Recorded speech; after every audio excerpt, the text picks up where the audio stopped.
Thank you, Michael. Thank you, Michael. Everyone's saying sound, sound, sound. Thanks, Michael. Great to see you, and great to see you also, Michael. We've got the UK Michael and the US Michael. And there we go. And hi, Rich, to you as well.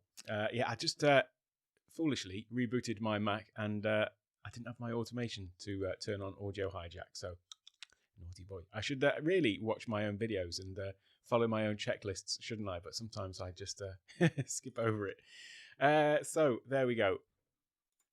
It's all my fault. Usually it's my fault. Speaking of things being my fault, by the way, last week I had a bit of a stream disaster at the beginning, where I was streaming to Facebook but not to YouTube, and I started blaming Restream. I said, "Oh, something's happened with Restream; it's not streaming out." Yeah, that was human error as well. So what had happened was I I set Restream as the destination. But then I didn't actually select the event. So what it did was it just started streaming through Restream to my default event. And it was only afterwards when I went and looked and realized that, it was it was streaming out, but not to the event that was scheduled. So, yeah. Hey, Jeff, good to see you here. And yes, Michelle, sorry, you will have just missed that I said yes. That did indeed make me laugh. So I am going to basically go over, obviously, my regular update on my 365 videos progress. Also, it'd be rude not to mention Vlogmas as well, and then also talk about the course creation process and where I'm up to with that and what I've done so far. All my fault. Rookie move indeed. Speaking of rookie moves, there was a who is it now? It was this is terrible. I'm going to have another little senior moment here. JP Hightech was asking on in the group about how his guest was having some strange echo or actually slapback issue, but it wasn't coming through on the recording, and JP couldn't figure out exactly why this was.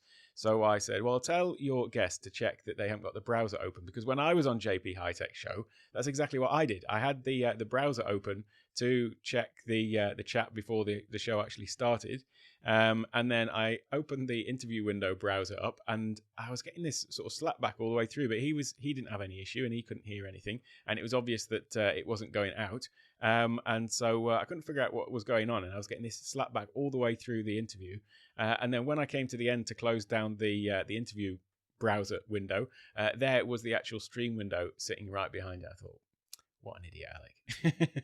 There is usually a human error cause with all of the issues that I encounter, i.e. my human error. Anyway, hey, that's a great idea, isn't it? There's a guy that does demos every Friday. I should probably get along to some of those and try and learn a few things.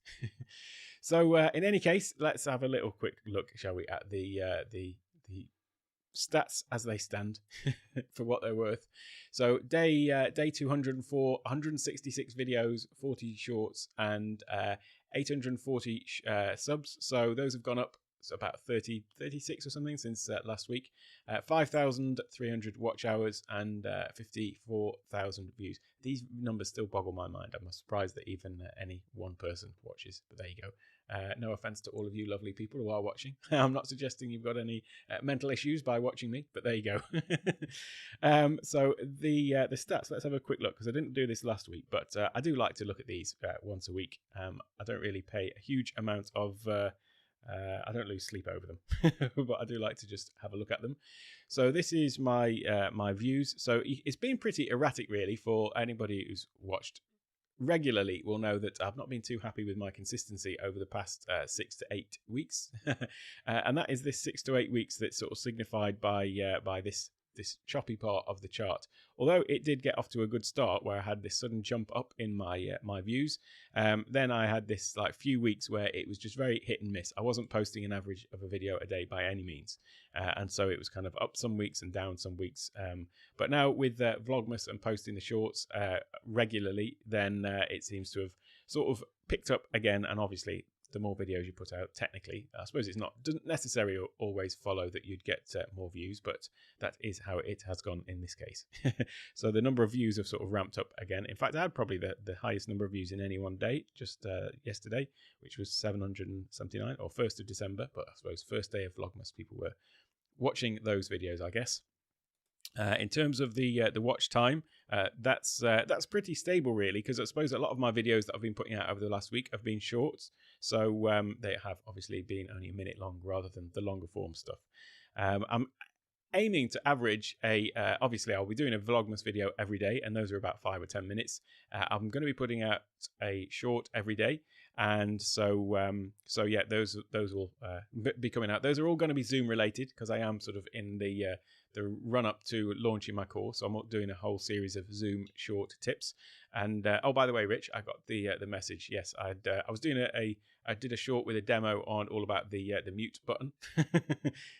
For what that's worth on Zoom, and yeah, the placement of it was not ideal because it was getting covered up by some element of the YouTube interface.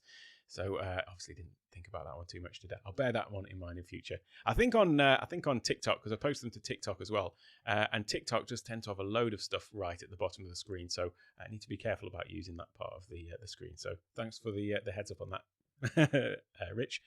So then the subscribers have sort of been inching up again as well, and you can see where they were sort of a higher number of daily new subscribers. That was around the time when I was posting, and then this last few weeks where I just wasn't really putting out as much content, then it sort of went down. So I guess it sort of makes sense, really, doesn't it? So that is the stats for what they're worth. And yeah, 800 and what are we up to now? So 840, I think it was, wasn't it?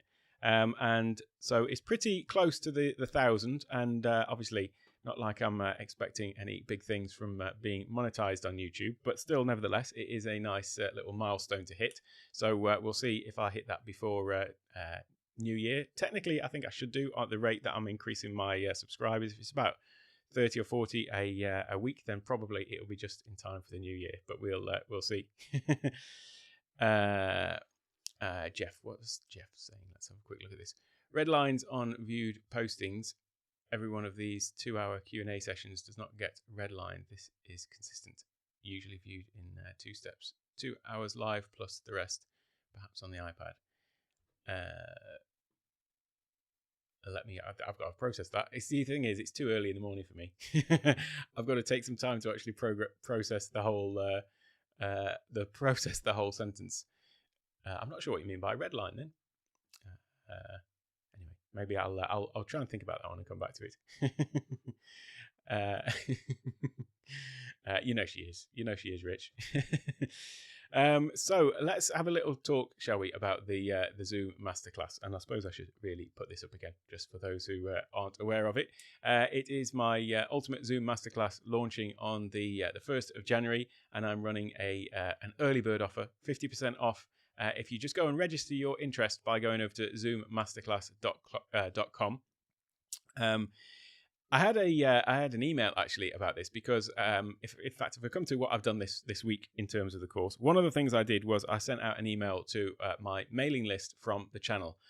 So I've got around about 120 people who have either downloaded something from my website, the Take One Tech website, or they've bought something from the Take One Tech store and opted in to receive potentially promotional emails in the future. And so for all of those people, I sent out an email about the masterclass. I also sent out an email to all of the people who had supported me in any way on Buy Me a Coffee, either as a monthly supporter, a one-off, or had booked a call with me through Buy Me a Coffee. So I did send out a mail shot, and I did get some feedback that I'd sent out an email that was basically asking people to go to sign up for something where they don't know the price of it. I'm telling people there's a 50% off, but I haven't announced the price yet. And there's a very good reason for that, in my mind, which is I haven't actually totally fixed the price yet. I'm still working on a few things which I'll come to in terms of what I'm going to include with it. So obviously there is going to be all the Zoom material. I've got the main content sort of ironed out, but it's in terms of some like bonuses and specials offers and things like that I'm going to include with it. So I'm just sort of trying to fix the price point. I've basically got it more or less fixed in my mind, but I just want to do a little bit more research. And I'm also looking at things like conversion rates and things like that in Facebook for Facebook advertising to just sort of get an overall picture of it. So that is the reason why I haven't actually announced the price yet. It's not intended to be sort of like what's the word?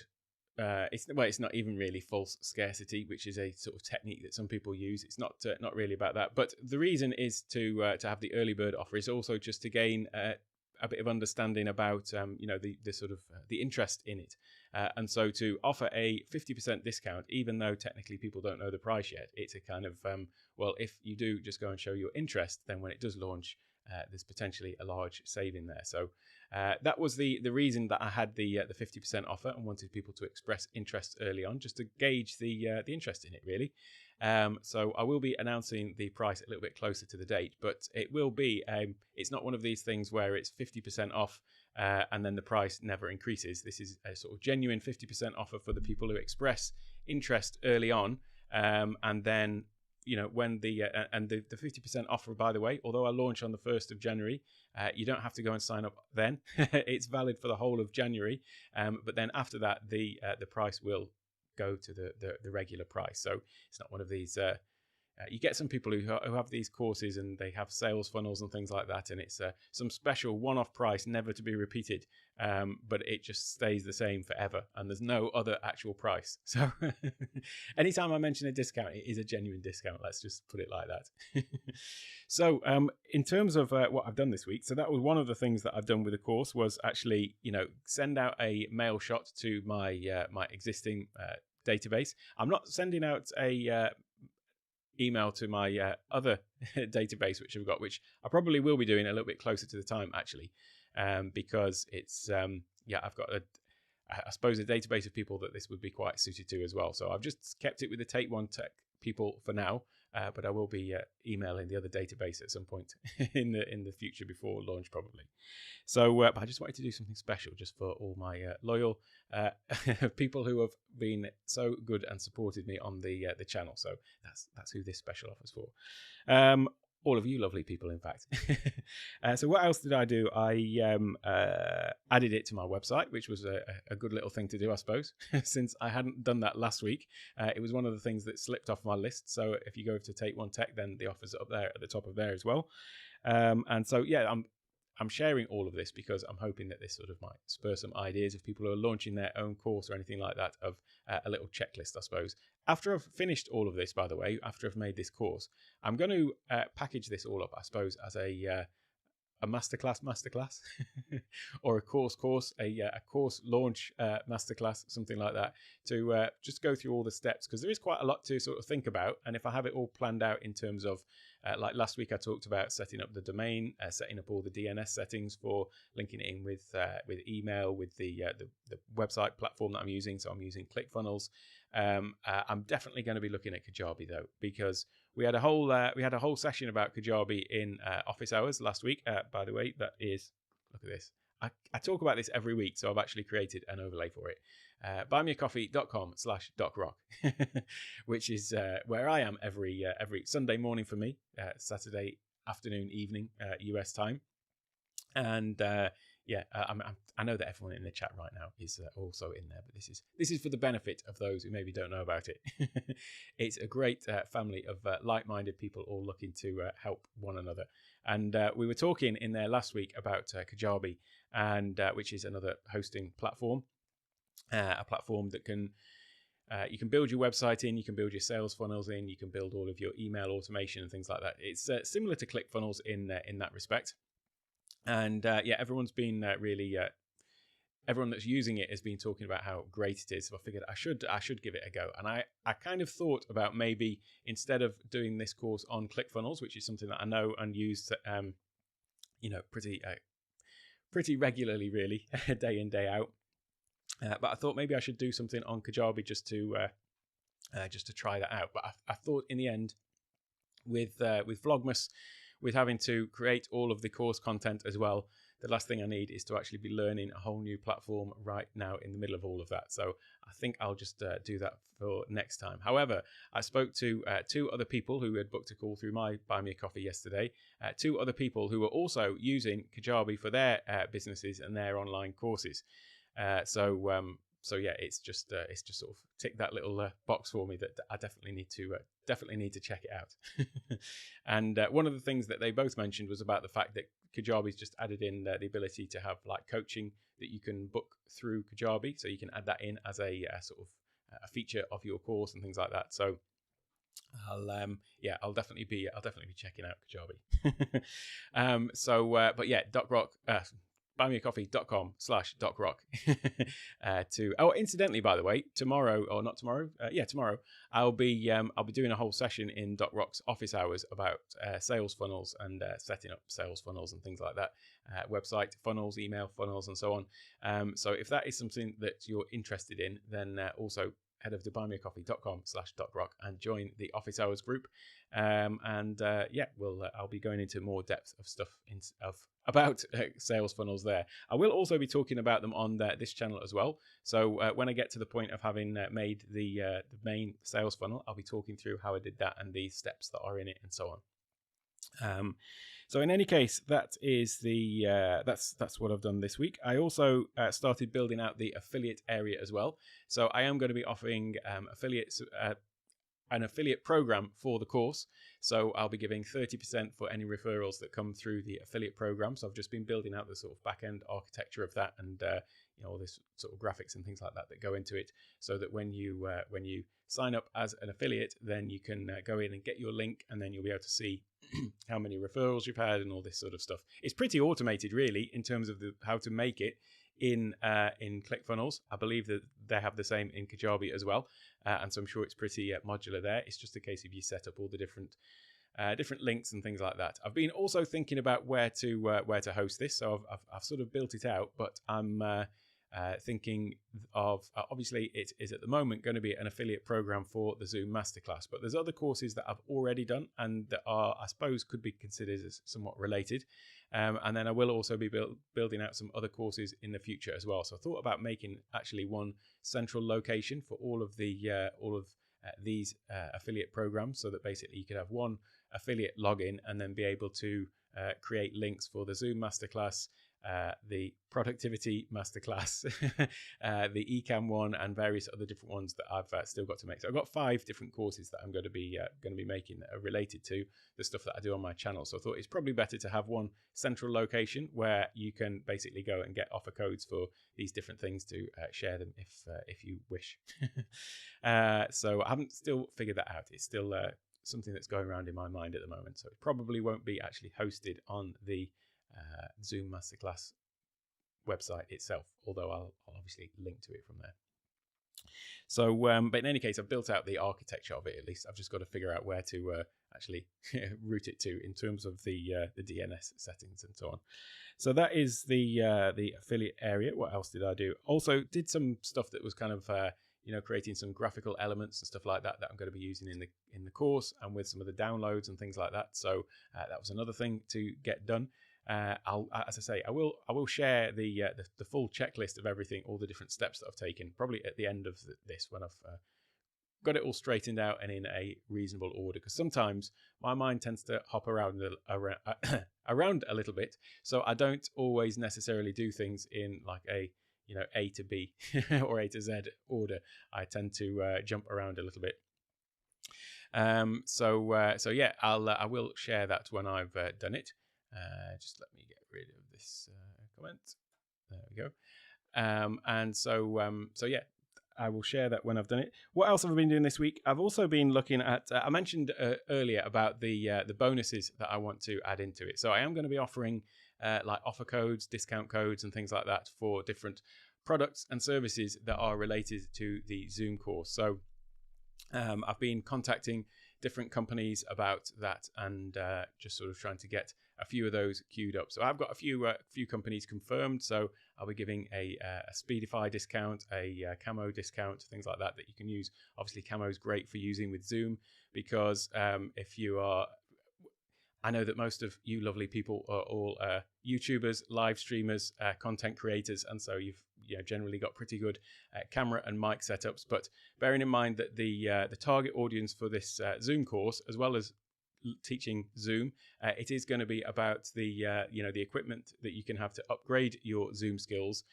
If you are somebody who is coming not from the world of live streaming and content creation, but just for business people generally who are often usually using the built-in camera on their laptop.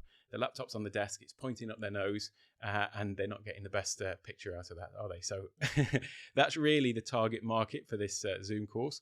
But like I say, it will also have all of the other ways that you can use Zoom and the ways that you can use Ecamm with Zoom and all this sort of stuff as well. So I will be talking about how you can upgrade your camera skills and camera image, and one of the easiest ways is actually just to use Camo and use your phone. So that is the first port of call, because everyone's got a phone these days, haven't they, with a good camera. And that's great. I still use Camo as well if I'm mobile, although I'm not really mobile that often.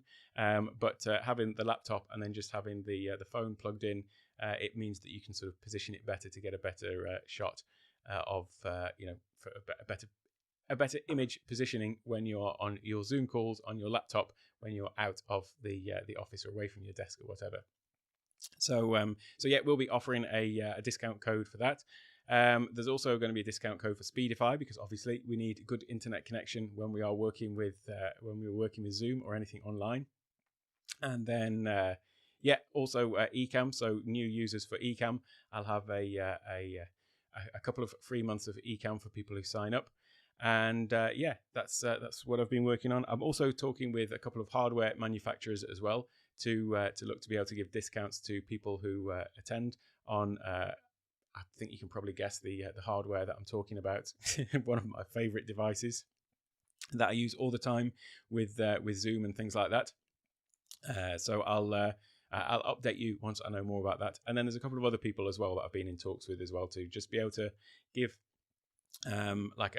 they call it the value stack, basically. So when you are selling a product or a course, as well as the course, then you've obviously going to be able to offer all of these different things. And so when you add it all up in terms of what the value of those things are that you're giving away as sort of bonuses, then it sort of it puts the price of the course into context. So in office hours tomorrow, I'll be talking about the value stack specifically, and how to sort of work that into when you're doing a video sales, a sales video rather, the order that you do things in, and then also all of that offer stack that you add in at the end to just sort of, as I say, frame the pricing of the course.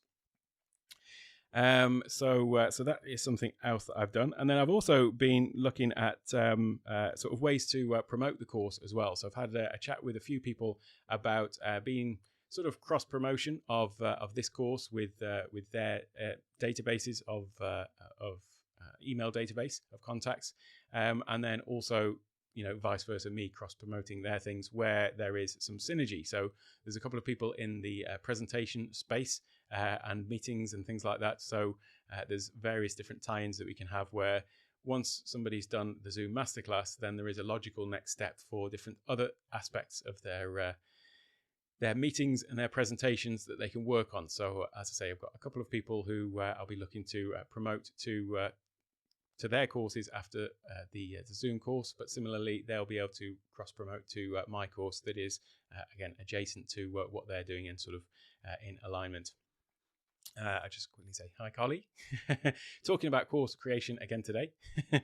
And so that's what else I've been doing, and that's probably actually about it. I haven't done a great deal of the actual content creation this week. I've got my map all laid out in terms of what I'm doing and when I'm doing it. Whoops, wrong button. But then also I did go down a bit of a rabbit hole this week, and I'm quite excited about it, and I can't take my mind off it. but I'm not going to be doing anything about it, I don't think, properly until I don't think it'll even make it into the Zoom masterclass. It'll probably have to come after that, because it's a bit of a web of a rabbit hole, if there is such a thing. I don't think you get webs of rabbit holes, do you? But you know what I mean. It's one of those ones that's just really taken my attention off, and that is, I've figured out a way in Ecamm Live and Zoom. Obviously, we all know you can use interview mode. And by the way, let me just stick up this link if anybody would fancy jumping on a little bit later to talk about Vlogmas or anything like that. In interview mode, you can obviously bring interview mode into Zoom. So I do that. I have guests on in Ecamm, and then through interview mode, then that goes into Zoom, and people on Zoom can see all of the interviewees. So it's great if you're doing something like you want to bring somebody in to do a presentation and stream that into the Zoom call or into a webinar or something like that, then you can do that, and they can be presenting on their computer, and you can bring in their slides separately as a separate overlay, and you can just have it as if it's just a nice little video production, really, where you've got their presentation and them on screen and you on screen and so on. So that's all possible within Ecamm Live. But I've figured out a way. I've got to work out the audio side of this now. I figured out a way to basically grab the ISOs of the video feed of anybody in in Zoom and bring that in as an NDI feed into Ecamm for anyone up to 100 people. And what this means is I'm going to basically get another Mac Mini to try this all out on, which is I'm going to have one Mac Mini that's running a Zoom instance, and then it's going to be able to pull out all of the people from the Zoom call and basically just present those, as I say, as a full HD feed that I can then feed in on the other computer over NDI into Ecamm Live, and then that one can feed into another Zoom call. So 2 Zoom calls going on, 2 instances of Ecamm Live, and NDI to sort of link it all together. And what this means is, at the moment with interview mode, when people come in and they're in the waiting room, then you can see them as using Ecamm Live. You can see who's in the interview mode, interview window. You've got the interview chat as well, so they can chat back and forth. But there is no sort of speaking between the people who are in the interview mode, basically. So the only way that they can communicate apart from the chat is when they are in the actual call with you. So what this would enable me to do would be that I could have a speakers Zoom where everyone would come in. They'd be able to chat with each other, and then I could even create breakout rooms and things like that to if they want to have like separate waiting areas and things like that. But then I could just have scenes set up in Ecamm where I could pull in any one of those people, literally just with a drop down and choose the name of the person, and have that coming into Ecamm over NDI. And then what that would mean is that you've got, as I say, you've basically, think of it like a virtual conference, and you've got all of your attendees on your main Zoom, and then you've got your speakers Zoom, which is kind of like the actual green room, but where they can talk and things like that. They can go to different breakout rooms. You can have somebody that's managing all of this so that they could have speakers that they come in, they go directly into a breakout room talking about the order and things like that, or whatever it is that you need to talk about, and then basically just bringing them up on stage, but they're all still speaking with each other. All done with Zoom. Now, the issue that I've got at the moment is I've got to figure out the audio routing. It's not quite as simple as a loopback thing, which is where basically loopback, if you think about that, thinking about the like a pipe, if you will, that is taking all of the sound from your Ecamm and piping it into Zoom, and all the sound from Zoom and piping it back into Ecamm. What I need to do here is I've got to be able to isolate the individual audio of the individual speakers. So in theory, you could still have this Zoom room open with, or Zoom instance open, not a Zoom room, that is a specific thing, a Zoom meeting open, but be able to just extract the audio from just one person in that meeting. But I think I should be able to nail that as well. And that could then make actually Ecamm and Zoom, 2 instances of Zoom, basically a total virtual conference platform. So I'm quite excited about it. But yeah, it's making my head hurt a little bit, Rich, to be honest. As I say, it was quite a rabbit hole that I went down. But I've got the images nailed. In fact, it can go up to more than 1920. It can go up to what's the other one? Not full 4K, but the in between one. Can't remember the resolution now. 2000 and something.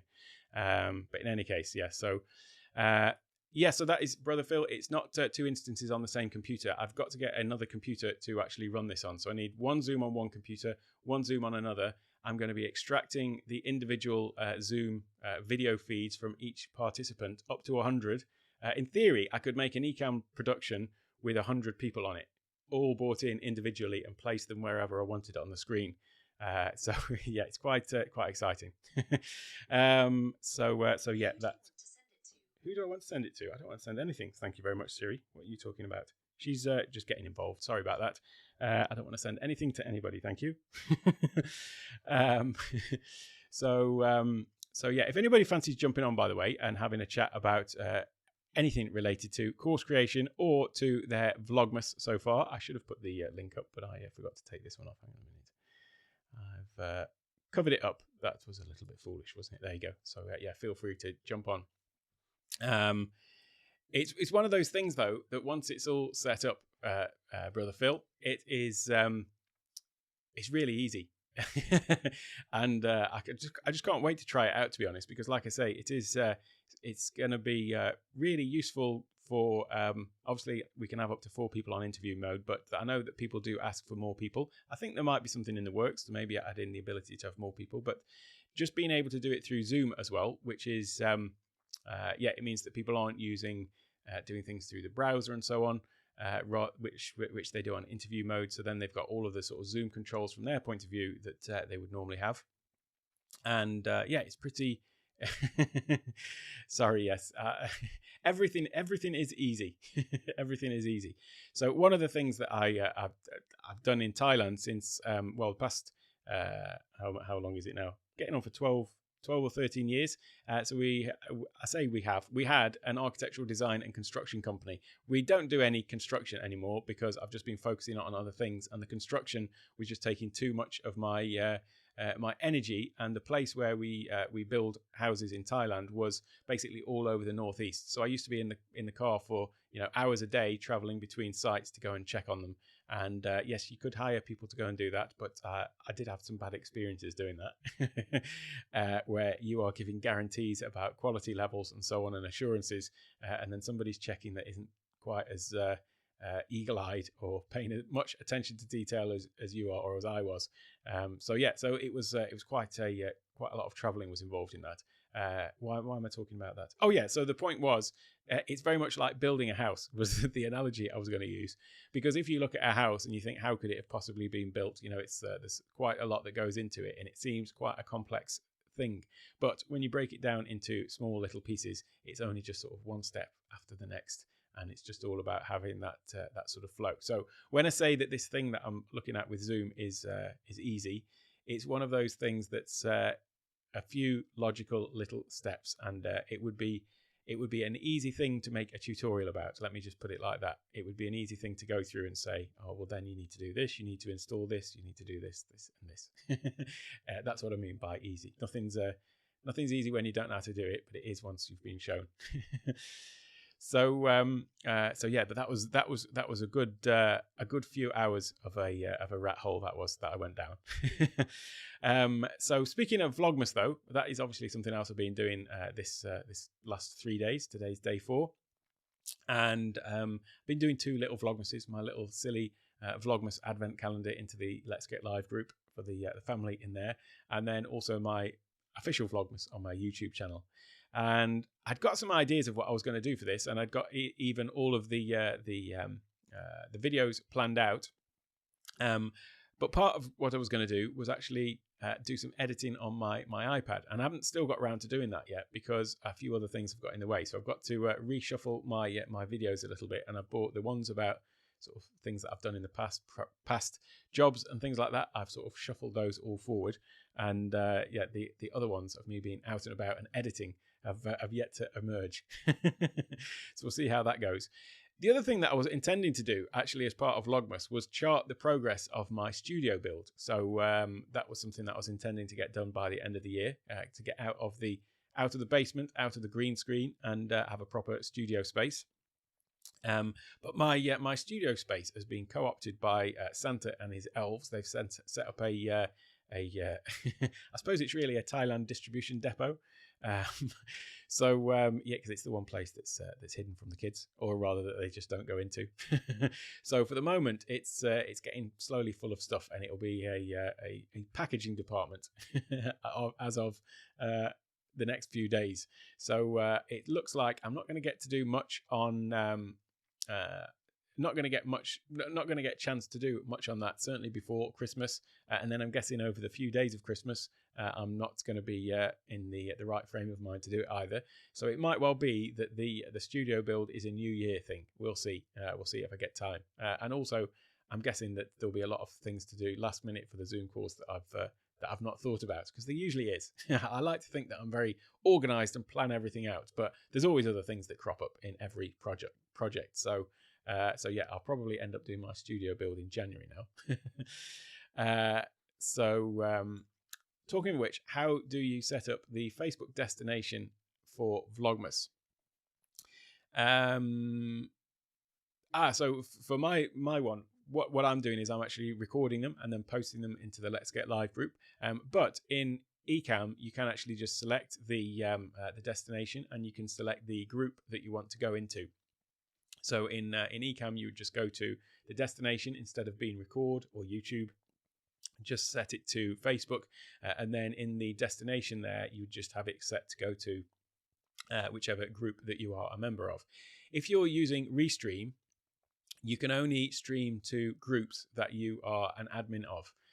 So you wouldn't be able to set it up to go to YouTube, for example, and also the Ecamm Facebook group or the LGL Facebook group through Restream. You could only do it directly into that, and I suppose for obvious reasons, really. Restream don't want you to just add in a whole load of groups and then be streaming to absolutely all of these groups that you're not an admin of, and then they'd get into a bit of trouble for that, I'm guessing. So but with Ecamm, you can just stream into any specific group, individual group that you are a member of. So that is how you would do that. It's been great to see everyone's Vlogmas. I say everyone's. I've still got a lot to get through, but it's been great to see people's Vlogmas videos in obviously the LGL family and the Ecamm group as well. People are really getting into it, so I think it was a nice thing for Ecamm to do, to sort of get on board with it and encourage people, because there's probably going to have been quite a lot of new people signed up to Ecamm over the Black Friday weekend with the deal that they had on that, and then. It's been great to see people sort of getting in and using it.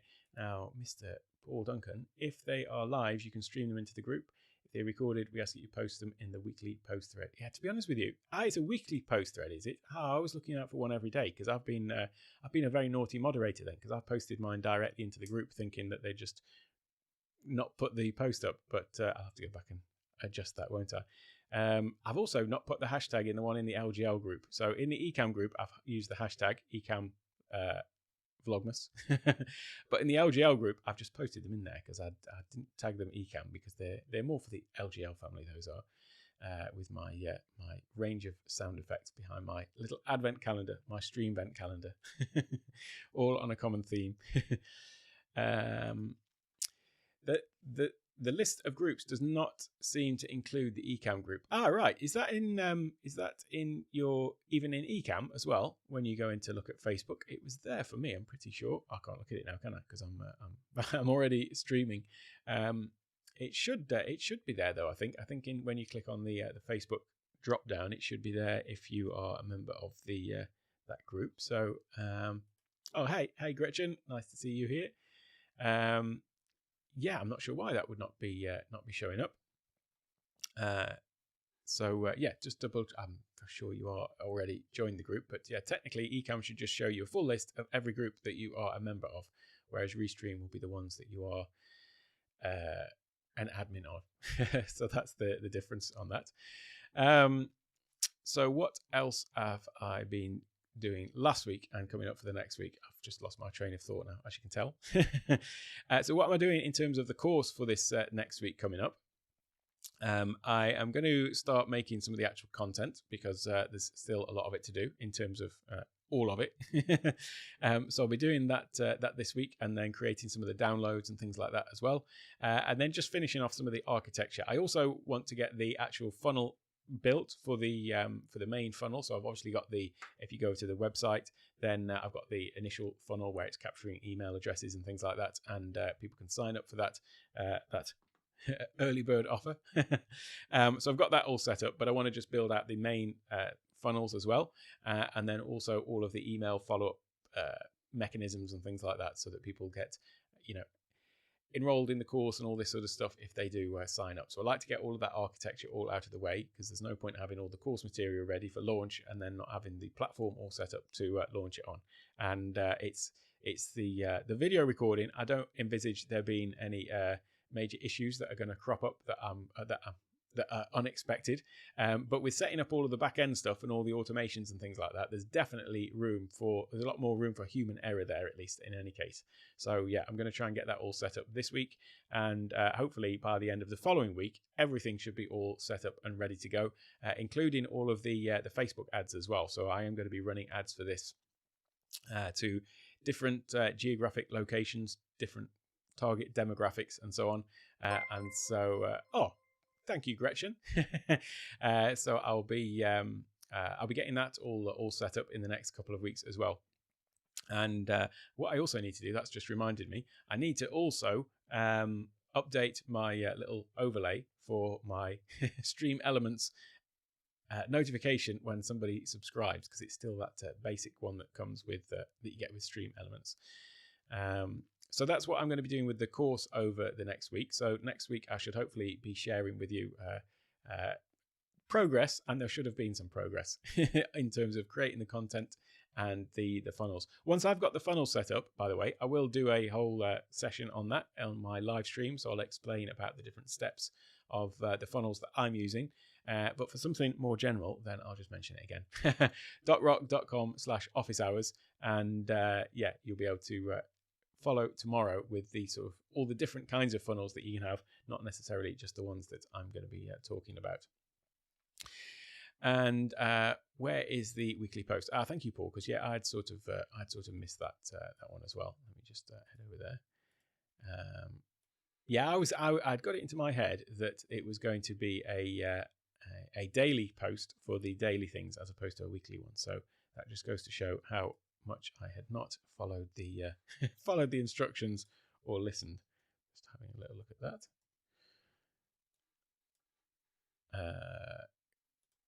Thank you, Paul.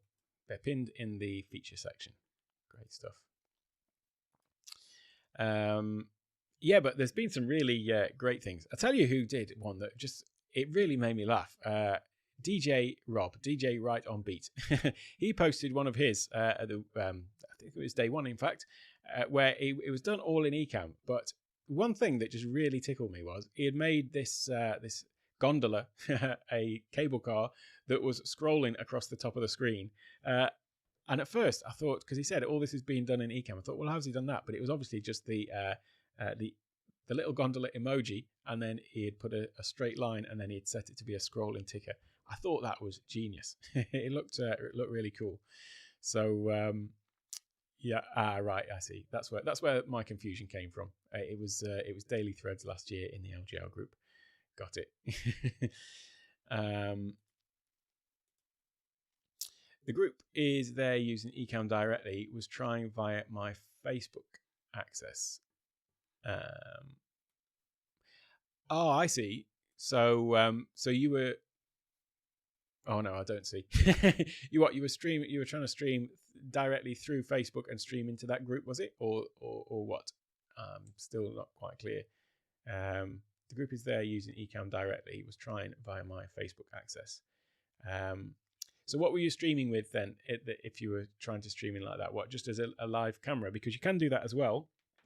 If you go into, if you just go into the group, like if you were doing it on your mobile or something, then you could go into the Facebook group, and then there's a button there that you can just start streaming. But I think that you've got to have am I right in saying this? That it needs to have a title and a description for you to be able to stream into the group. So that could be part of the issue. I know that you do need to have a title and a description. So that could be the issue there. Not too sure other than that. Obviously, Ecamm. Ecamm haven't blocked from streaming into the Ecamm group from Ecamm.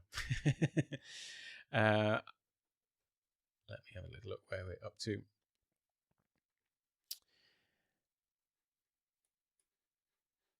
Sorry, I've just got a few things that have popped up here that are distracting me, taking over my screen a little bit. I haven't gone through my regular checklist today, you see, so there's a few things that I should have switched off that I haven't. I was just trying to set it up. There appeared to be some registration process according to Adrian's instructions. I'm not sure about that, to be honest. Registration for what's that to do? As far as I'm aware, in the Ecamm group, you can just, if you go into it directly in Facebook, you can just stream directly into it. So from, as I say, from your phone or something. But like I say, in Ecamm, if once you've clicked on Facebook and linked it to your Facebook account, then it should just show it in there. So I'm not quite sure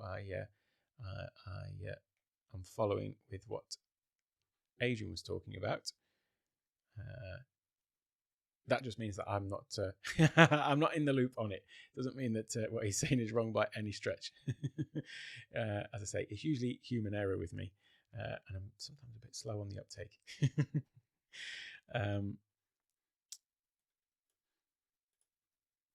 So where? Oh, hang on 1 second. So is that popping in? Interview mode. I'm getting it saying that somebody's coming through here, but they're not showing up in my interview menu. It was to do with linking accounts. Now I've just got the little bell. There we go. It's my friend Carly. Here we go. 1 second. Hey, Carly. Hi. How are you doing? Great to see you. I'm doing well. How is it in the future? Oh, it's brilliant. It's wonderful here. Can't wait for you to get here. How's your Vlogmas going? You know, this is day 3, right? Uh-huh. It is going well. So far so good. You know, I don't know why I'm hearing myself twice, so it's kind of confusing me a little bit. Oh, is your browser still open? Yes. Yeah, if you mute Boom. mute the other one, that should fix it. There we go. Okay, I'm back. And I only hear one of me and one of you because Yeah. my mind can't take all of that. You know, that's exactly what I did though when I was on JP's show, JP High Tech, and I had Yeah. my other browser window behind the interview browser, and then I went through the whole show like that, and it was totally throwing me, but he couldn't hear it. And then it was only after when I closed the window down, that it was there right behind it, and I was like, oh, what an idiot, Alec. But you know what? To your first question about how my Vlogmas is going, Yep. these are like some of the small little things that I've been learning, and this is only day 3 Yep. in doing this Vlogmas because something like that happened the other day, and it was a small thing, but it was like an annoyance. Yes. And Yeah. you know what I mean? And I know what it was. I was going through Epidemic Sound. I was looking for yoga music for my streams. Yep. And I didn't realize that I had the volume up so high and I couldn't hear it through my earphones, Yeah. but everyone else could hear it in the Ecamm group, right? And Yeah. so Yeah. I could have easily just thought, oh, that's no big thing. I just pick some music, put it as a sound effect. It's good to go. But Rich Yeah. was like, no, no, no, no, don't go any further. We got to get your sound together. And so that was something that I could have easily just been like, no big deal.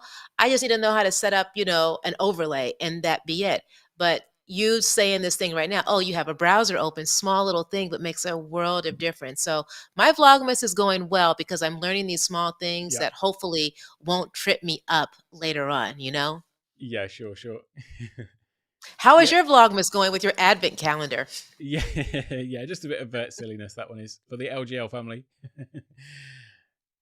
I think that many of us can relate to the advent calendar, right? Yeah. And so when I saw it, I was like, wow, that's a brilliant idea. How come I didn't think of that? And we all need the dot clips in our life, don't we? Yes. and there's no end of them as well. So I think it was probably about 80% of the clips that I've got for the next, however many days, are all from basically one live stream that he did, because he does come out with them. It's quite a Yeah. resource. It is. It is so great to relive them through your advent calendar, especially we're at the end of this year. And it's a great retrospective. It's a good chuckle, a good kiki, as I like to say. So Uh-huh. I'm glad that you're doing that. And it's also very nostalgic, nostalgic in a number of ways as being a child, and then also just, a retrospective of the year too. So it's pretty cool that you're doing that. What time is it there, by the way? I can't It's help but ask. it's 5 to 6 in the morning. It's what? It's 5 minutes to six. At 5 minutes to 5:54. 6 a.m. Okay, Yeah, cool. So what time do you wake up? 3 o'clock usually. So I get up at 3, have my morning meditation, journaling, and stuff like that, and then 4 to 6 is usually my YouTube time. Apart from Saturday when I run over a little Hmm. bit. Yeah, you got that Kobe Bryant schedule thing going on, right? Yeah, it's brilliant. Get a day's work done before anyone wakes up. Yeah, yeah. Do you want to share, or do you mind if I share? One of us share about the Kobe Bryant thing that we had Yeah, go talked for it. about before. Yeah, sure, There definitely. was a Yeah. So I'm from Los Angeles. Like I am like truly from Los Angeles. I don't know if you all can see that. Like Los Angeles. I'm like this might say like Los Angeles Girls Club or whatever. Like so in LA, Kobe Bryant is basically like a demigod, right? And there was one thing that can't be denied, whether you loved him or hated him or indifferent, is that he had an incredible work ethic, right? Hmm. And so I've been gathering these pieces of information about how great people do what they do. And I started doing this when my children were really small, and I came across a book called Cradles of Eminence. And it's basically a book that looks at like all of these great people throughout history, and it looked for a thread that was in all of their lives. Now, all of these people came from various parts of the world, different backgrounds, different beginnings, but there was like this consistent thread, right? So since reading that book, I've been like interested in how great people do great things. And one of the things about Kobe Bryant was that he had this incredible work ethic where he talked about like every day he gets up at 3, just like Alec. And then he goes to practice from 4 to 6, comes home, eats breakfast, goes back to like 9 and 11, comes home again, probably spends time with his daughters or whatever, goes back again, 2 to 4, comes back, another set of practice. So we're talking about 4 practices a day every single day. And so one of the things that he said is that you think about like you do that over time, and then everybody else is coming back after the season ends. They come back to begin their season like in the summer.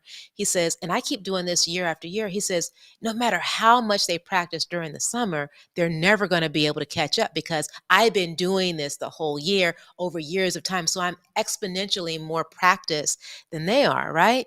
And so that just like was like, boing, Yeah. fantastic, right? And so the great author, Toni Morrison, says, I actually was going to talk about this on one of my Vlogmas editions.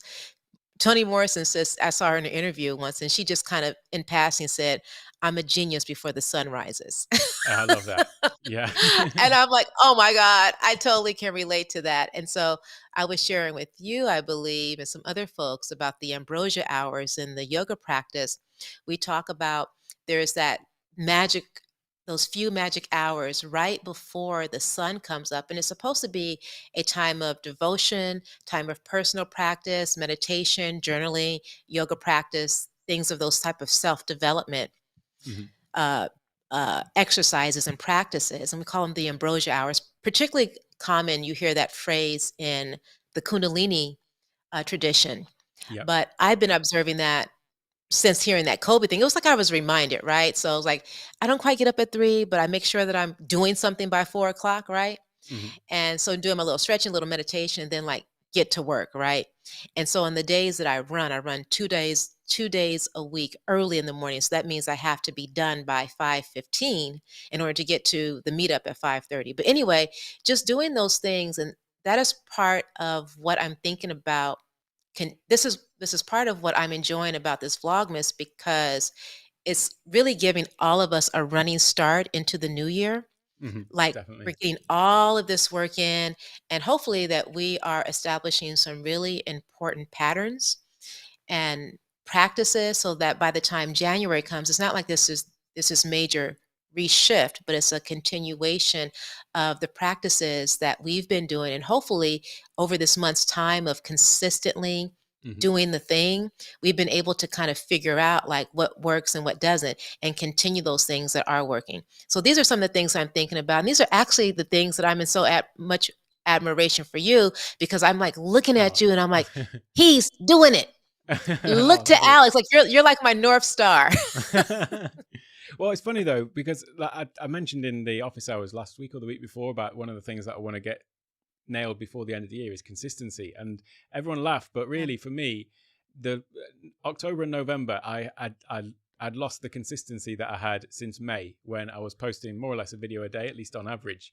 But then in October and November, I had a load of other stuff come up with work, and so I couldn't make time for YouTube stuff in these morning hours. I was having to do some other stuff.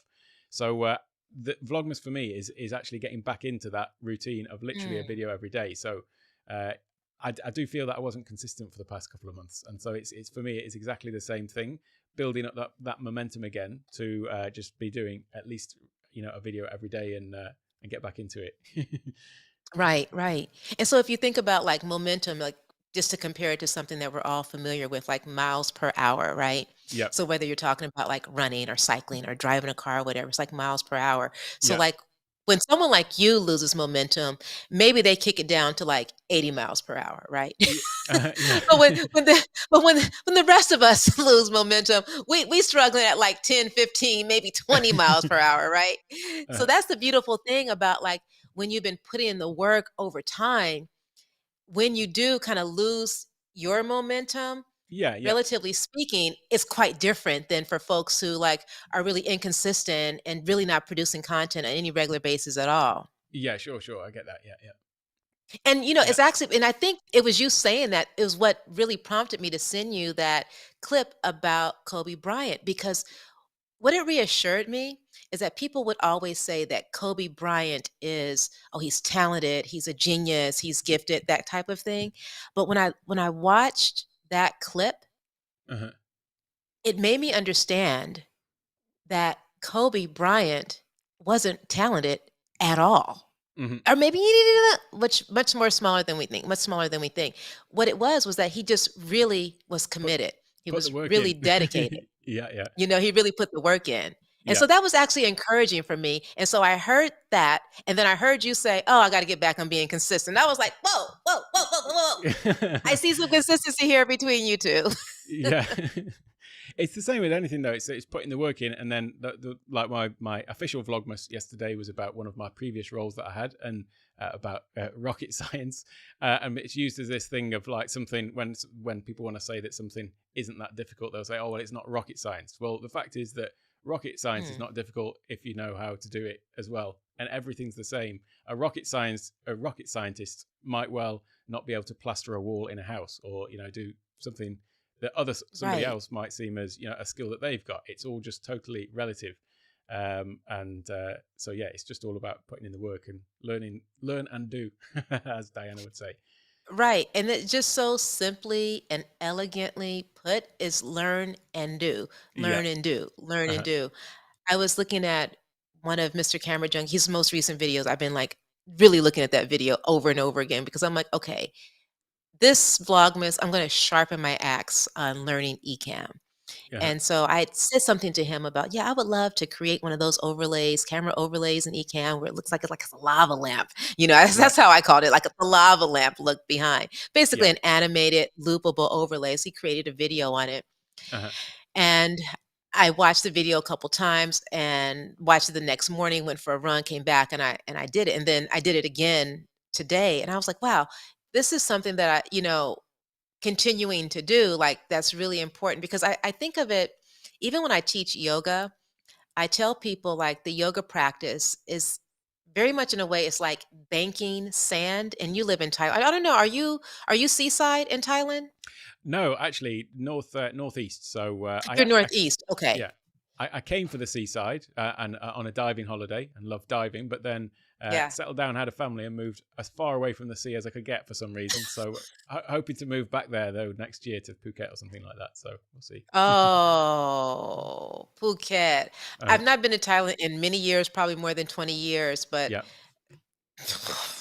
beautiful place, Uh-huh. amazing food. The Yeah. culture is so vibrant and beautiful, Hmm. and just I love the whole vibe of Thailand. Yeah. Yeah. I was saying that in many ways, like the yoga practice, I say that it's like banking sand. Yep. Like you can bank sand for so long, and then over time, the waves are going to come in and just kind of wash it away, right? They'll just Hmm. come in, wash it away, wash it in. So you just you keep banking, and at some point it's going to stay a little bit longer, but you have to keep sharpening your axe. You have to continue to practice, whether Yep. it's practicing a musical instrument, whether it's practicing yoga, and whether it's the physical practice of yoga or the psycho-spiritual teachings, all those things, it has to be practiced. It's the whole learn and do. It's not just like, oh, I learned it, it's over, right? It's like talking about making these things a part of your day-to-day life, your living, your lifestyle, right? And then seeing how those things pick up momentum and then exponentially pay rewards. Yep. Can't believe I got that word out. Yeah, it's definitely true. Keeping on top of things and like you say, sharpening the axe is a thing, isn't it? It's got to just Yeah, continually work at totally. it.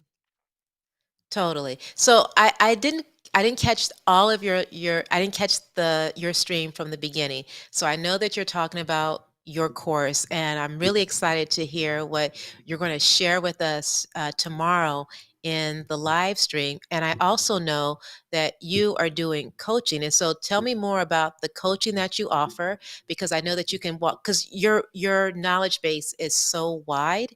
So tell us, not just me, but all of us, about what it is that people can expect when they get coaching with you.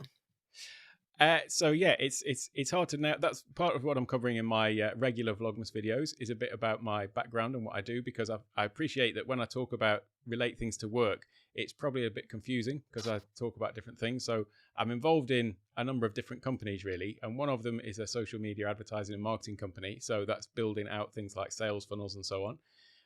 And so we offer that as a service to clients to do all of those sorts of things. But obviously, through my Buy Me a Coffee, where people can book a call, then if that's something that people want to talk about, then any aspect of Facebook advertising, sales funnels, building out those sorts of things is something that that I can talk to. Another thing that probably people aren't going to be so interested to necessarily talk about on a coaching call is I have I'm a partner in a company where we do algorithmic stock trading, stock and options in the US market. And so one of the things that I'm using Ecamm for is to build a whole course around how to use the platform that we're building. So we've got some developers at the moment that we're working Oh, with to build out an app. And basically what this does is every day you would get a list of stock trades. It's not actually stocks, it's more specifically options trades around yeah. particular stock price moves. And so we've got a strategy database of all of these strategies that we've back tested. We've got a supercomputer in the UK that's basically doing all the back testing for us. And then it basically throws out just a list of these are the trades for today. But one of the things that people fall foul of with stock trading is that they think that they can get a tip and then they can trade it. And then that's the sort of golden ticket to be rich. But actually, Hmm. it's mindset is the biggest stumbling block that people have. So actually Share more. Tell understanding me how, more. yeah. So as humans, we are not designed to be stock traders or traders. The natural instinct that we have is the complete opposite of what people need to have. So you'll have people that think they need to quit while they're ahead, but you'll also have people that if they're in a losing streak, they want to make back what they've lost, or they want to try and regain their positioning. Whereas in stock trading, you've got to do the exact opposite. So if you are winning, you want to run with the winners, and you want to cut the losers immediately. But people get Cut too your attached. losses. Yeah, but people get too attached to the one that they've lost money on because they want to make it back on that trade. And you'll even get people Oh, who I will see. hit a stop loss, so they'll come out of it, and they'll even have the attachment to that specific company that they want to get back into that company when they see there's a turn up in the it's maybe the price has bottomed out. they want to get back into that exact same company just so that they can feel psychologically like they've made back the money that they lost on that particular company. Now, But continue. so, but really, you've got to have a total detachment from any of these sort of human emotions, and basically just treat every trade signal on its merits, and decide whether it's a good option or not. So just be completely detached from the things that you're actually trading in. If I'm talking about trading, not investment, so there's a difference. Sure. An investment is, buying Apple for the long term because over time it's going to go up, or you have a strong belief over time it's going to go up. Whereas trading, the sort of frequency that we're talking about here is some of it is down to the minute, so you're trading in and out on a minute basis. And then the ones that we're offering as a service is basically daily triggers. So it's looking at stock price moves, and then offering triggers for the next sort of 10 to 14 days. So you'd be in a trade for 10 to 14 days. And a lot of them are things to do with, for example, they're all trading strategies that are based around statistical probabilities of price moves. So we look back at all of the history of, for the past 20 years, seeing what has happened with particular stocks in particular industries. And some of them, like the thesis for one of them is, for example, that in a bullish market, when the market is going up, close to the earnings dates, you'll find that stocks in tech companies, before they release their earnings every quarter, and it's a different day for each company, but every quarter the companies have to release their earnings. So just before the earnings date, in the sort of week running up to it, you'll find that there's a lot of excitement in tech companies, especially the large tech companies, and the prices tend to, on average, they tend to tick up just before the earnings date, and then they'll fall off slightly just after the earnings date. So there is a strategy where we can put on options spreads over the. I'm going into technicality. An option is basically you're having the option to either buy or sell a stock at a later date, and so you can. I'm familiar. Yep. Right. So you can have a spread where you're buying some calls and puts on before the earnings, and then at earnings you can sell these to make some gains on the differential in price of the option rather than the underlying stock. So there's a whole load of strategies that are based on principles like this, basically. And so we have a database of strategies that we've created, and then we've done all of the back testing, but we also have all of the forward testing as well. And back testing is basically looking at all of the times that these strategies would have triggered in the past. So it's looking for price moves, or again, related to dates and things like that. It will look at the price then and the options prices in back testing, and then it basically traces those for the life of the trade.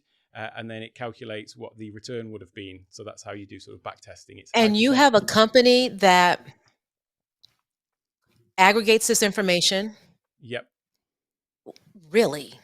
Yeah, we're just launching that's what I've been busy with over the past 2 months. I've not had the time for this channel so much, is because we're just the app During is that time when you've almost, been inconsistent, as you say? well, inconsistent in that field. Yeah. So it's yeah. Yeah. So then the forward testing though is you basically take, once you've got all of the statistical probability of what happened in the past, then you can do forward testing. And what we do with that is you basically imagine if you flip a coin 100 times. If you did that sort of run of 100 flips enough times, then you could in theory have an instance where you got 100 tails, or you could get 100 heads, like flipping a coin. And so with forward testing, what you do is you look at the probability based on the historical data, and then you run simulations. So we run a simulation of, if we were to run this strategy 100 times, what would the outcome be? And then we repeat that process 100,000 times. So we get 100,000 simulations of 100 consecutive trades. And from doing that, we can then see what is the maximum drawdown. So that is, if you did it 100 times, what would be the most that you could ever in theory be down? Because you might just lose 100 times, 99 times, but then sort of win big on the 100th one, if you see what I mean.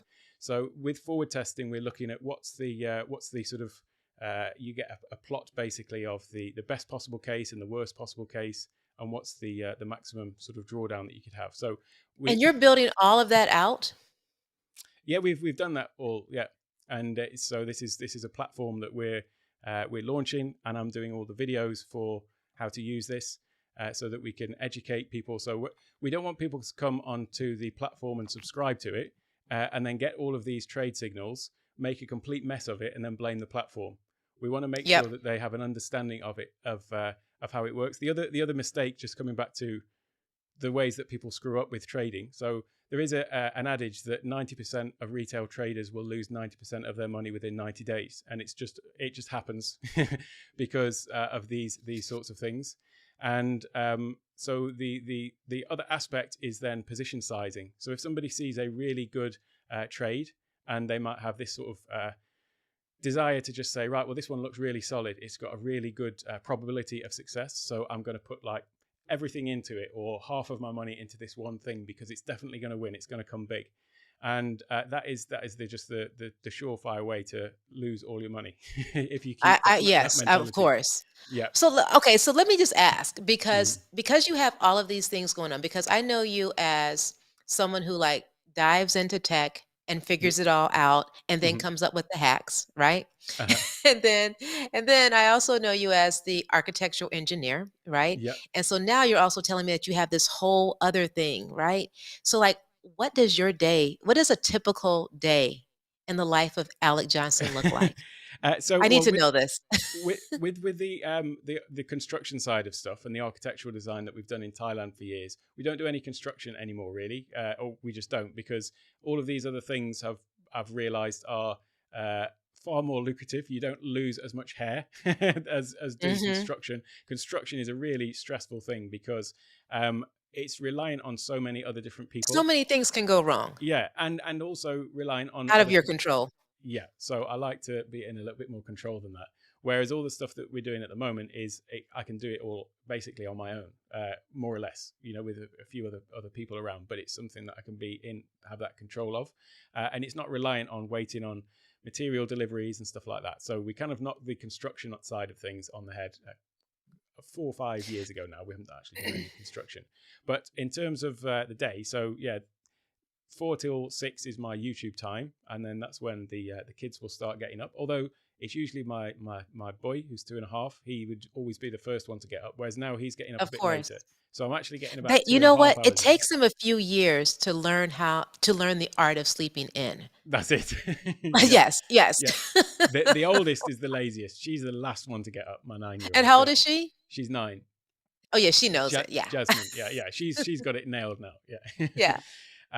So then after that, it's have some time with the kids, and they've not been at school recently because the schools have been open and shut and open and shut. So we've been doing like Mhm. homeschooling and stuff like that. But normally it would be then the sort of up until 8 o'clock is getting them all ready for school and taking them to school, and then sort of 8 until usually about 6 o'clock, I would guess, is then just regular work. And it depends what What is aspects. regular work? uh, so either the programming for the platform for the trading stuff, that's Mhm. been the main dominant thing, really, because there's been a lot of it's the mathematical side of it as well. So although we've got developers that are making the app, it's the case of doing all the mathematics behind it in terms of creating all the formulas and things like that, and we've got a whole way to sort of rate all of these trades and things like that. So that sort of side of stuff has been what my primary focus has been on. But then with the advertising and marketing stuff, that's also just a case of building sales funnels and talking with clients and things like that about that. The thing about sales funnels, and I want to go there for a moment, is kind of dig into that just a little bit. With sales funnels, there's a lot of it's just like this big, for me, a big flow chart. And Yeah, it's like, okay, if this, then that. yeah, If that, then they go over here. If correct. not, Yeah, they go here, right? yeah, If they do it here, then they go here. If they hmm don't, they go here, right? So it's keeping all of these things organized. And I'm hoping that you're going to talk more about this. And one of the things that I try to keep my mind on in like creating my sales funnel, as I'm working on one right now, is how do I get them from here to hmm here? And it may take them this route to get here, or it may take them this route to get yeah, there. But how do I continue to give them an offer or whatever it is to get them to where I can give them the greatest value, hmm right? So right now I'm working on a funnel, building it around a 7-day challenge Hmm. and a 7-day yoga challenge, but really looking at front loading a lot of value because I really do believe in my membership. Like, I believe that there is a wealth of information in there. I believe that that is the greatest place that people can grow in their self-care journey, their yoga practice, and all of that. But Hmm. it's like, how do I best share that with them so that they can know that this is the place to call home for self-care? Hmm. Perhaps you can speak a little bit on that because one of the things that I'm really keen on is making sure that my sales funnel is ethical. Like, I really believe in what I'm selling. Sure, I'm sure. not Yeah. like a fast talker and just trying to get them to get the thing to get my $100,000 course Yeah. or my $10,000. You know what I mean? Can Yeah, you I speak to totally that a know what little you. bit? Yeah. So that was going to be when I talk tomorrow. That was going to be the very first thing I say, because when you actually lay out sales funnels, I said this last week as well. They can sometimes seem a little bit sneaky, almost. I Mhm. mean, like one of them that I talked about in the week before in office hours as well was the tripwire funnel, and how there's a Yeah. reason why you send them through a process. But you do have to have an ethical approach at the heart of it, and like you said, you've got to really believe in the product. Unfortunately, there are lots of people who don't necessarily. Yeah. They're putting something together and they just know that these systems work, and so they're using them to just play on emotions and capitalize on things, and people are coming out left disappointed. So it is important that you know that you are actually going to far over deliver on the value that you are, Mhm. the cost of things. So that is step one. But yeah, I know Yeah. I don't need to tell you that, because I know you're a very ethical person in any case. But that is the thing to bear in mind with it all for everybody else. And Yeah. you can sort of break it down into different sort of building blocks, really. And I'll talk about the different sorts of funnels, because there are all sorts of different sort of structures to them. But they can be quite modular. And I think you mentioned in one of it was office hours week before last, where I forget who it was, who you had gone through one particular funnel, but then they asked you a question, and then based on that question, they took you to a relevant thing. And that is a great way to do it, where you're basically Yeah. just feeding somebody something that is, that's what they want to hear about. They've just told you what they want to know, and so then you can just literally link straight into these other components. And Sure. If I may, so that your audience can know what you're referring to, I was going through looking for some information about something I was looking to develop more, gain some more knowledge in, and I filled out the questionnaire. Name the email, basically the lead magnet to get the lead mhm, magnet. And after I filled it out, it said, "What are you struggling with the most right now?" yeah, And it gave like 4 or 5 different options. It was a good amount. It was more than 3, it wasn't 6, so 4 or 5, right? mhm, And it was A, B, C, D, E, right? And I said B. And then it gave me right then and there a piece of valuable information mhm, that I no longer needed to give more information. It just gave it to me right then and there, just for answering the question. And I felt like I needed this right now. mhm, This is great, right? I didn't have to give my credit card information, anything like that. But what it also did is that it gave me a sense of reassurance that I'm in the right place, mhm, right? And I thought that was such a smart thing to do. And so as I'm building out my funnel, I'm like, okay, as I believe in this subscription membership plan that I have, yeah, I want people to go through my process and feel that same level of care and reassurance. So I'm looking to like, okay, well, let me build out the 4 pieces of content. Let me build out the 5 pieces of content simply by answering a question. They get the information, right? So it's mhm, sort of like the over deliver thing, right? sure, sure. And not the fast talking because I hate that fast talking. Yeah, yeah. The other thing, so there's a thing about conversion rates, about how the frequency of emails that you send out and things like that. But uh, I think that some people go way overboard on that as well. You get some people where you sign up, and then it's like every day there's a new thing that's not linking to something of value, but just going over the same thing. So I always try and bear that in mind as well. And there was somebody who commented, because I've sent out an email shot about my course, and it just Hmm. happened to have come for them a day when they were told about 3 other courses from 3 other different people, and they were getting basically hammered by these people every day, telling them about, don't forget to sign up, don't forget to sign up, don't forget to sign up, and it's the same Yes. message. And people just technically, you will get a higher conversion rate by bombarding with people with emails. It's just the same way that spam works. You throw enough of it out and people will sign up, but you're really damaging your your credibility, I think, by Yeah.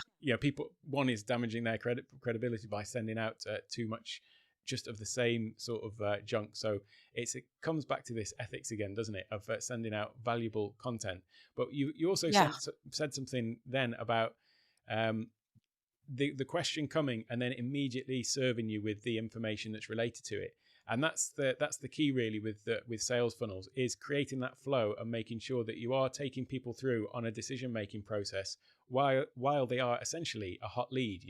It's somebody who's interested, and they're interested in what you're talking about, and then it's just sort of going to follow through on that process.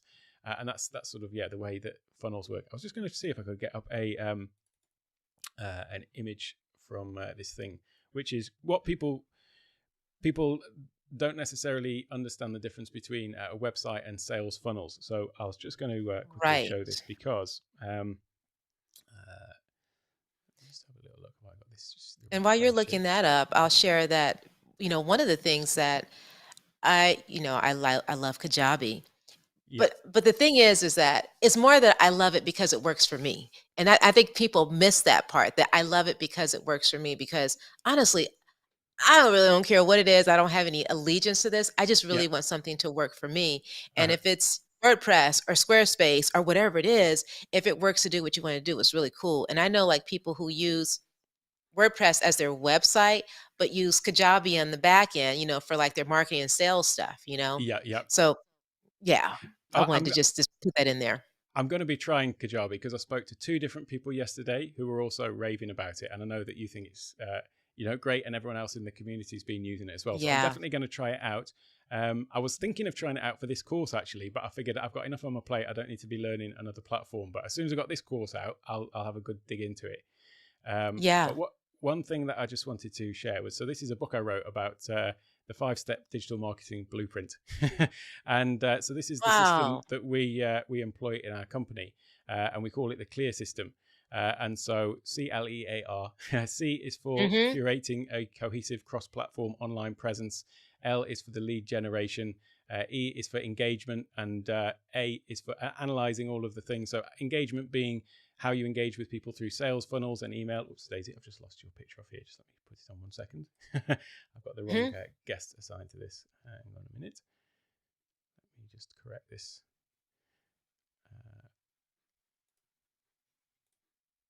Where have you gone off this picture?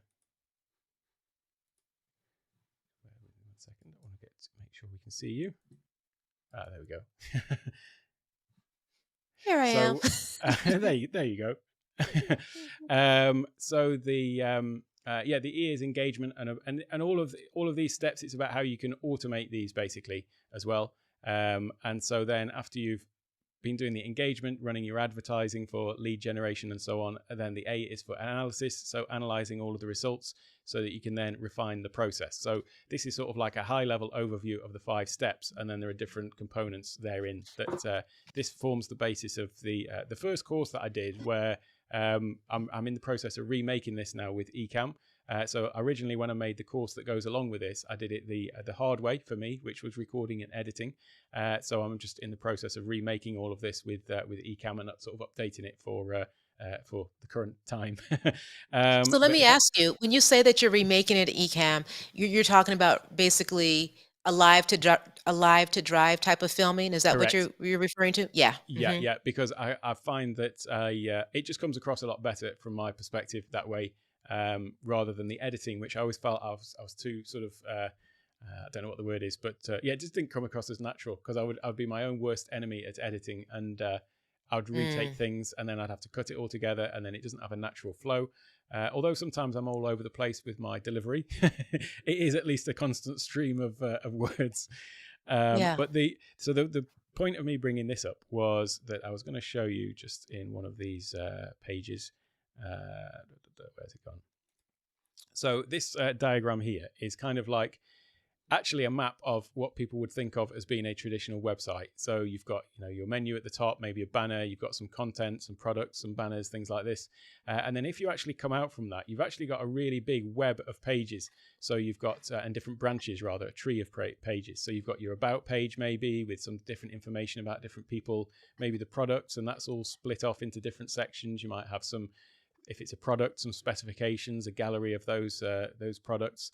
Then you might have some other things going on. And if you actually lay out what the structure of the website is, it's actually quite a mass of different routes that people could take. And so what the end result of this is that people are basically overwhelmed and confused. They might land on the page, but they're sort of wandering down a random path, and you don't necessarily know which bits they've seen. They don't necessarily know where they are. And it's very easy for people to actually switch off from there and not take action because they think, oh, I've got to come back to learn more about that. I've got to get that. So the difference with a sales funnel is this is the structure of a sales funnel. You're basically taking people to a page. You're only ever giving them one option or perhaps two options, yes or no, actually, or except in the case that you mentioned where you're asking them a question and then giving them an option from that. But in terms of the links that they can click, you basically want to give them, here's a video, here's what I'm going to tell you about. Do you want to know about it, yes or no? And so they can opt in. And if they don't, then they're not interested. It's that simple. And then take them over to the main offer, and then tell them about that, and they can click to opt in. And so it's just a much more linear process. There is variations on this where if they don't take the main offer, then you might want to direct them to a different one. But the crucial point is that at every stage you're only really giving a sort of yes and no answer. And so that is the way that ClickFunnels engage with people more to basically want them to take action and take the next step. And you are leading somebody along a process then. Sure. And and the brain can process that easier. Like psychologically, the brain enjoys just being able to make simple choices to get to where they want to go, right? Because we've all been to the new restaurant and they have a bunch of different things, and you're like overloaded with too many options. There is there's a bar down the way. It's called Waterman's, and it's in Hermosa Beach. A super short menu, right? The first time I'd gone there, I was like, wow, everything on here looks really good. They had like about 5 things, right? So I talked to the waitress real quick, and I was like, man, what do you think? She says, everything is good. Just start from the bottom, or just start from the top and just work your way down every time you come. And that's exactly what I did. She put me through a sales funnel on their simple menu, right? And like I very much enjoyed that, instead of having like buyer's remorse about not getting the item on page 5, like a Cheesecake Factory. They got like a 20-page menu, right? And in the brain, it seems like it's a good idea at first, until you just close it up or click off and just say, forget it. I just don't know. I'll come back to this, when you really never do, because there's going to be someone else who's going to offer it to you in a much more friendly, linear way, Yes. Yeah. Let me just come to this. That sort of leads into this part, actually. So this is a sort of traditional sales cycle: qualifying a lead, discovering their needs, pitching to them and promo, proposals, handling objections, closing the sale, repeat business and referrals, and so on, and then back into the lead generation. So if we put that into the context of a sales funnel, and look at it more from actually rather than the salesman's perspective, look at it from the actual consumer's perspective. There's these different phases. So the first phase is awareness, so how they become aware of you. And it could be organic, so through things like a YouTube channel or something like that. But then also, the method that we're specifically talking about in this case is digital advertising. So that's how you basically get people to be aware of you. And awareness can be, obviously you're running ads, but people don't necessarily click on the first ad. But you may have seen things before where you're scrolling through Facebook and you see the same faces come up over and over again, maybe different ads for the same people, and you sort of become familiar with them, even though you might not have interacted with them as such, but you're just seeing these faces, and you might have this vision of these people are all over Facebook. I've had people tell me before that, like, oh, I've seen your ad, you're all over Facebook in a particular niche. I'm not all over Right. Facebook. It's just I'm in their feed all of the time. Right, right, right. You're just where they are. Yeah, and it's this perception thing. So that is raising awareness through advertising. But then what we're trying to do with Sales Funnel and automation of the landing page, the website funnels, and any direct contact in terms of like email funnels and things like that, is basically handling all of the next stages of the sort of sales cycle or their cycle. So that you've got their awareness and they've clicked on an ad because they're interested.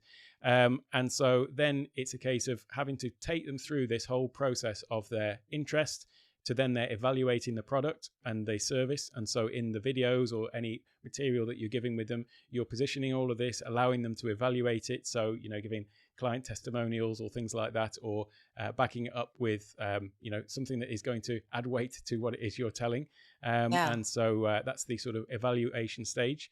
And then there's the intent stage. And this is where these tripwire funnels that I mentioned before come in, because often people do have the intent, but then there's something that actually just stops them at the very last hurdle. And it might be just that, I just haven't got everything ready at the moment. I've not got my card near me to make a payment, or I'm just heading out or something.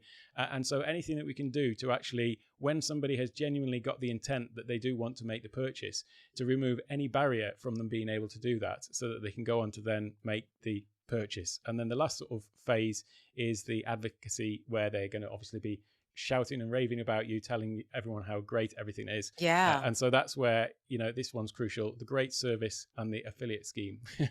And just coming back to the integrity, it's about, I talked before about, money back guarantees and things like that, and actually standing by them, and them genuinely being no questions asked money back guarantees. If you are running, obviously if it's a product, then there may be a physical product, there may be other considerations there. But with a digital product, if somebody comes and does the course and they're not happy with it, then there should be just a no questions asked policy. And in fact, for some in-person events that we've done a 200% money back guarantee, because if somebody's actually come and sometimes flown somewhere or traveled somewhere to come to an event, and then they've genuinely not got value out of it, well, they've lost money, but they've also potentially lost a hell of a lot of time as well. So it's reimbursing them for the time that they've lost.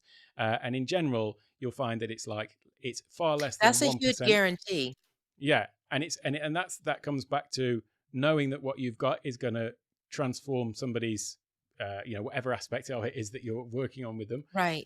And that there's no question then you've removed the any potential objection that they could have. It's like, well, if it doesn't work, I'll give you all your money back plus the same again. I'll pay you for your time that you've lost from it.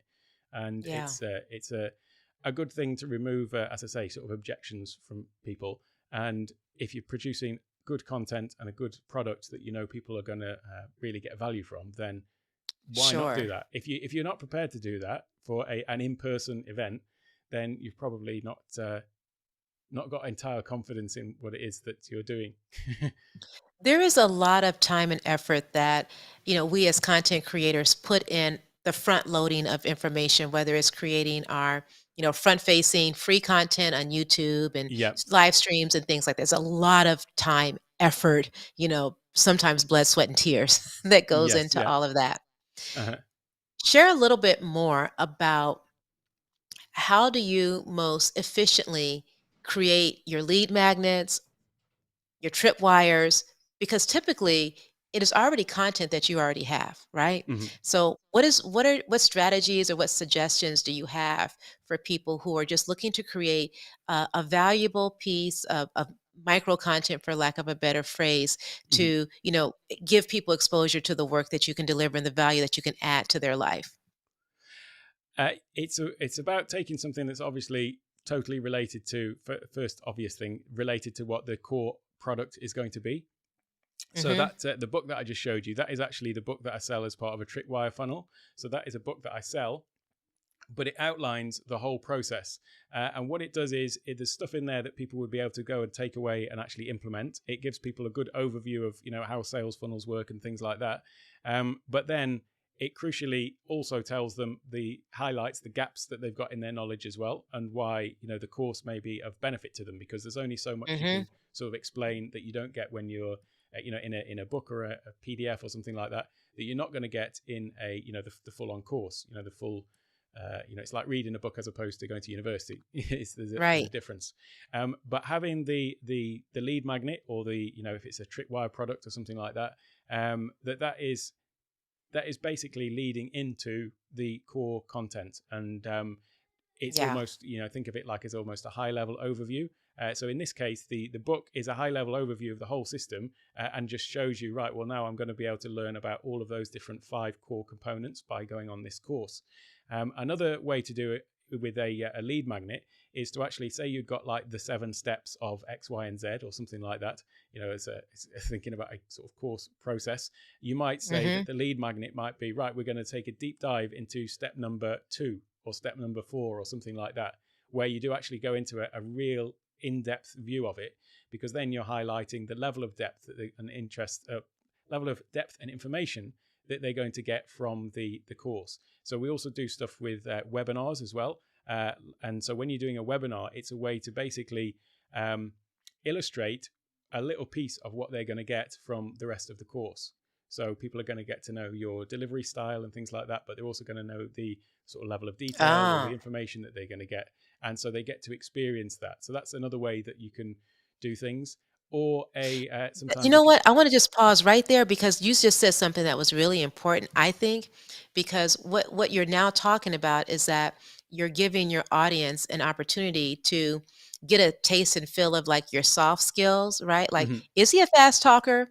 Yeah, Is his information clear? yes, Can I yeah, understand how he delivers it? It's an opportunity for your audience to be able to assess those intangibles that otherwise they wouldn't be able to. And I think that's just a really important thing to kind of point out right now, because otherwise you don't know that, because sure, sometimes you've been to a webinar and you're like, I can't. Or sometimes it's like, oh wow, I didn't think I was going to enjoy it that much, right? And yeah, you don't know those things, the those X factor, that group of things of the X factor that you really would not be able to assess. And I also just wanted to point out, especially for people who are a little bit newer to the content, and look, and I'm not positioning myself as an expert. I just done tiptoed into this yesterday. But we used a couple phrases: lead magnet on the one hand, and then tripwire on the other. And the lead magnet being, the free offer that you're giving someone, and the tripwire being something that you would offer them for a nominal fee, correct? correct, yes, yeah, yeah. Hmm. And that thing about giving them, a webinar or stuff like that, that totally fits into this evaluation part. You're trying to help allow somebody to evaluate not just what you're trying to sell them, but the way that it's going to be delivered. Yeah. But so a lead magnet would be, get this free PDF or this free maybe a free video or whatever it is, and all you need to do is enter your name and email. So then they're getting into the top of your sales funnel, where you can then cross promote other things to them, but you've actually given them something. And it is always important that it is something valuable, that they are going to feel like they've got value, and it is a fair exchange for whether they're handing over their details to you, or in the case of a tripwire funnel, that is usually something that's sort of sub $10. So the book is like $7.99 or $7.97. Hmm. 7 converts better, by the way. Everything always used to be $4.99, $5.99, $6.99, but you'll notice that lots of these funnels now are something 97, and it's just a statistical fact. 97. Okay. The 7 converts better than an 8 or a 9 or a 6 or a 5. So uh, that's just another little aside there. But I so would love to get into the metaphysics of that, but not right now. yeah. Um, so yeah, that's what a tripwire is. It's basically to get somebody that they've then actually physically purchased something from you, and then from there you take them on to the larger product offer that you're going to offer to them, having bought. And it is a case of taking that action immediately after after they've bought the first thing, and then that then allows you to then basically add on whatever else it is you're selling afterwards directly into that, after they've already added in all of the the payment information and stuff like that. And that's where this gap between intent and the purchase really sort of kicks in, that you're trying to remove any barriers between them taking action and buying the course from you. And so that's the sort of purpose of a tripwire funnel. But again, all with integrity in the background and a money back offer and all these sorts of things just have to fit into all of that for it to be ethical. Here's something. I just thought of this. Mhm. I would love if, as you're building out your masterclass, because you're going to be implementing these strategies in your Zoom class course, correct? Yes, yeah, sure. I would love to mirror you in doing my own thing. Mhm. Is that something that you'd be interested in leading a group of people through? Maybe we could have like a small group that we buy into or something. Like how might we do that? Or is that too much for you right now? Or is this something that really excites you and you would love to have us on board? uh, No pressure. I could certainly think about it. So I did actually mention at the beginning, I was thinking of doing like a masterclass, a course masterclass Mhm. that takes everyone through all of this stuff, but putting it together as a course. But I'd not really thought of doing something as a live thing. That's sort of the point of my live streams between now and the end of the year, though, is to sort of share all that Ah, stuff. But I appreciate it's not really structured because I don't go into all the details. So uh, let me think about it, and we can talk about it. Yeah, because I definitely, know because check go ahead, please. I know that there's a few other people that are, in the process of talking about courses and launching courses. So, yeah, definitely something that I'll give a lot of thought to. uh, Yeah, yeah. So I'm just kind of looking through the chat right now I've not and looked at it for ages actually, so I should probably just go and quickly yeah, yeah, acknowledge let's them. take a look. You might want to bring up some comments and let's see what are your people talking about? So where was I up to? So Gretchen, yeah, she was talking about the Ambrosia Hour on one of her Vlogmas videos. Yeah. So that was great. That was related to just consistency. Yeah, learn and do. Yeah, it's obviously quite a long time since I've looked at these. So you got Gretchen, you got someone in the northeast of Thailand. I wonder whereabouts they are. I'm in a little town called Nong Khai, which is it's on the Mekong River, and then it's just opposite the capital of Laos, which is on the other side. So the Mekong River, where I am, is dividing Thailand from Laos, and then Mhm. is the border between them. And so we're just opposite the capital of Laos, which is Vientiane. It's a really nice city, actually, Vientiane. It's got a lot of French influence because of French colonial days. So there's lots of sort of French style architecture and French Yeah. restaurants as well. So it's quite nice there. Let me have another little look. And we all thought Alec was just a pretty face. I don't think anybody ever thought that, to be honest, but there you go. Oh, sure they did. the Sure the they did. the fireplace, the fire's gone out. I've got to relight it in time for my next Vlogmas video. Great questions, Carly. It's funny because Oh. I thought Alec was just a petty face. Oh, so he did. I didn't even notice that. That went straight over me. Yeah. Thank you very much. Thank you very much. Oh, that's you. 7 converts better. Yeah, it does. It's just a fact. The research has been done. Well, So I want yeah. to thank you so much for having me on your stream. I'm Oh, going to it's a get ready pleasure. to do my Vlogmas in the Ecamm group, but I saw that you were on and I was like, hold up, I got to wait till Alec is done. And then I was like, double hold up, I got to come through. And when you gave out the link, I was like, I got to come in. I got to get in there. This is my Welcome. first time, Anytime. actually. I think this is my first time joining someone's. Oh, is it? Yeah, Oh, cool. this is my very Well, first time. I'm honored. And so am I. And so am Yeah. I. Yeah. So Well, you have. I'll be digging into sales funnels a lot more tomorrow. So I'll get back to you about that thing that you mentioned though as well. I'll definitely give that some thought because I know that there are other people who might be interested in that as well. Yeah, I'm so looking forward to tomorrow. I'm going to get my exercise, my yoga, my ride in super early so that I can be fresh and bright and ready to absorb all the information that you and Doc and everyone, because I learned so much in those office hours, like, and I Oh, it's learned so much wonderful. from everyone who contributes. So Yeah. it's like the highlight of my week, really, you know? Me too. Yeah, definitely. Yeah. That- I Now, when this is my first time. being on someone's stream, I don't even know how to get off. So do I just hit done? There is a button there, yeah, that you can just hit hang up. So Okay, I think this yeah, is it. cool. See you tomorrow, Bye. Kelly. See you tomorrow. Bye bye. Bye bye. Oh, I don't know. There we go. Have you found it? Let's see. Still looking. I can do it for you if you want. Oh, there we go. It's done. So yeah, and now I think it's pretty much time for me to. Oh, hello, Geraldine. Great to see you here. And yeah, it's time for me to head off now as well. I've just heard Dale up and about, so it's time for me to go and do my my fatherly duties. And yeah, I hope that was interesting. I will be obviously sharing more about my my course creation process and stuff like that. But yeah, I'll definitely give thought to what Carly said about my maybe like a sort of ongoing workshop or something like that. Just trying to figure out how to fit that into my schedule and how to actually structure that as well.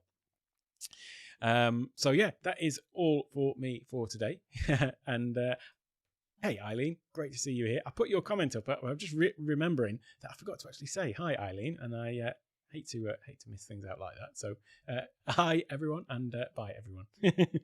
Right, so it's yeah, time for me to sign off now. I always nearly hit the wrong button because I've got my 2 pages of my stream deck, and one's for my recordings and one's for my lives, but I haven't put the end button on my live page, so I'll have to get sorted with that.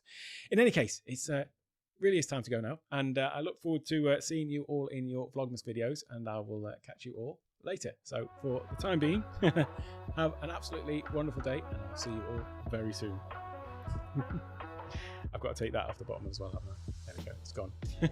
Have a great day everyone. Bye bye.